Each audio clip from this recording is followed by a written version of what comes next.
ఎటువంటి వాళ్ళు ఎవడు దిల్రాజు వాడిని తీసుకొచ్చి పెడతారా మీరు? సిగ్గు శరం ఉండదా అని నడుపుతారు ఆయన కూర్చొని. అంత మొత్తం ఆంధ్ర వాళ్ళేనా? ఎవరైనా ఉన్నారా దాంట్లో? తొత్తులు నీ అడుగులకు మడుగులతో తొత్తులను తీసుకొచ్చి పెట్టారు. అందుకనే ఆ సినిమా ఏమి లేదు. జయసుదేవరు ఏమైనా తెలంగాణకు సంబంధం ఉందా? తక్కినోళ్ళకి ఏమైనా సంబంధం ఉందా? ఆ జూరీకి సంబంధం ఉందా? జూరీ కాదు, అసలు మొత్తం పనికిరాళ్ళు చిల్లర మనుషులు అందరూ తీసుకొచ్చి పెట్టారు. అందుకని దాన్ని తీసుకుపోయి మూసినది మురికి కళ్ళబడేయాలి. అవార్డులు ఇచ్చినట్టు దాంట్లో ఎక్కడైనా పేరుందా? గద్దర్ పేరుందా? ఫ్లెక్స్ మీద ఉందా? ట్రాఫీ మీద ఉందా? బయట ఉందా? ఏమి లేదు. ఎందుకు మీరు గద్దరు బతుకుంటే కనుక ఆయన చీతు అనేవాడు చూసి ఆమె గద్దర్ భార్య ఆమె సత్యమణి విమలక్క కళ్ళ నీరు పెట్టుకుంది. ఇదా సినిమా మనం చూసినాం కదా. ఇటువంటి అవార్డులు ఇస్తారా? మనం చూసినాం టీవీలో. ఆమె కళ్ళ నీరు ఎందుకు పెట్టుకుంది?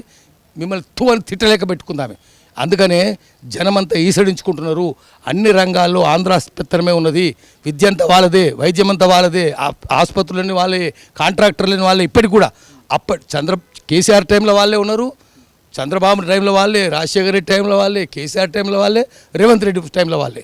అందుకనే ఆంధ్ర రాజకీయ నాయకులను జనం మెడలు వంచుతారు. తెలుసుకోండి, మీకు తెలంగాణ వారసత్వం లేదు, తెలంగాణ శౌర్యం లేదు, తెలంగాణ అస్మిత కూడా లేదు. మీరు ఆంధ్ర వాళ్ళ అడుగులకు మడుగులొత్తే బానిసలకు బానిసలు. అందుకనే వెంకటరావు గురించి శ్రీశ్రీ చెప్పిండు, బానిసకు ఒక బానిస ఓరి వెర్రి వెంగలప్పగా అన్నాడు. అది అందరు ముఖ్యమంత్రులకు వర్తిస్తుంది. తెలంగాణోడు కావచ్చు, వాడు ఆంధ్రోడు కావచ్చు.